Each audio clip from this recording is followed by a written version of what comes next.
Hi, this is Sheri from SheriandChris.com. I've been talking about healthy snacks for your lunchbox, or just so your family can have healthy snacks. Because what I found is packaged snacks can, first of all, be expensive, and they also have questionable ingredients. I had talked in another video about a really easy snack that you can make at home for your kids, and even your kids can make it because it's so easy. But that way you know what's going into your snacks that you're eating on a daily basis. One suggestion I have is at the beginning of the week, before the week begins, is to actually pack your snacks. I call them snack packs. Put together a bunch of snacks for the week and pre-package them into containers or bags, so all you have to do is throw them into your lunchbox or your pocketbook, and keep your snacks handy so that you can you don't let yourself go too long without eating. Snacks are great, usually mid-morning and mid-afternoon, to kind of help carry you from one meal to the other. So today I'm going to talk about a snack that's very common.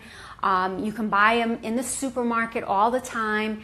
But a lot of times it's like, okay, what's in your packaged granola bar? A lot of granola bars in the supermarket are loaded with sugar, first of all, and second of all, other questionable ingredients like artificial colors and flavors, things that you really most likely don't want your kids eating. So today I'm going to talk about a really simple, basic granola recipe that you can make at home, that your kids can make. It's kid friendly.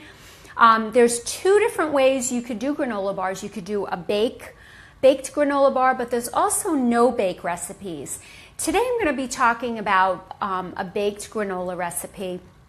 So what I have out here is the ingredients, really simple, the dry ingredients in granola, and there's all different kinds of varieties of granola bars. But today I'm just going to talk about like kind of a very basic recipe, but you can vary it in so many different ways.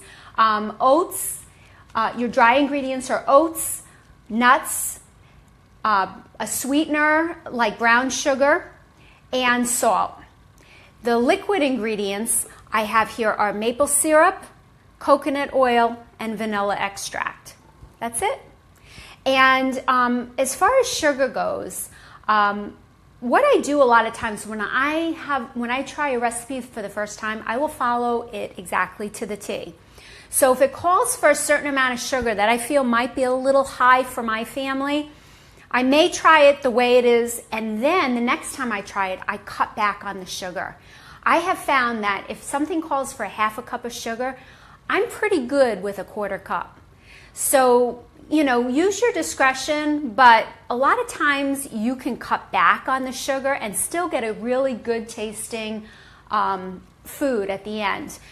This particular recipe, you can vary what you put into it. So once you get your basic ingredients all mixed up, you can add in mix-ins like shredded coconut, dried fruit like raisins, and even chocolate chips, which is actually what my granola bar that I have made today contains, dark chocolate chips. And of course, the darker your chocolate, the lower in sugar. So if you're watching your sugar, you can come back on sugar, you can make sure you're using dark chocolate chips, and you will have a lower sugar snack altogether. And in general, basically put your ingredients, mix them up in a bowl, put them into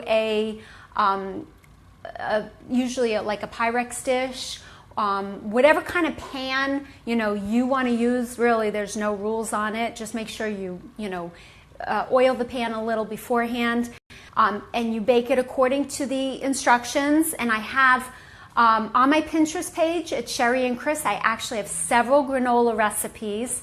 So if you want to check those out, head on over there. After you bake them, just cut them up into whatever kind of shape you want. You could do a square, you could do a rectangle, whatever way you enjoy eating your granola bars is really free reign to whatever you want to do. But I want to thank you today for joining me, and I want to thank a special follower out there who gave me the idea for homemade granola bars. She says her children really love to eat them, and she was looking for ideas for healthier versions than the ones you find in the supermarket. So I hope this helps her, and I hope it helps you as well. Thank you so much for joining me. We have some really exciting videos coming up in the coming weeks, and I hope you'll join me. Head on over to Instagram, Pinterest, Twitter, and YouTube at Sheri and Chris. Check us out there. Come on over and say hi, and I look forward to talking to you again soon.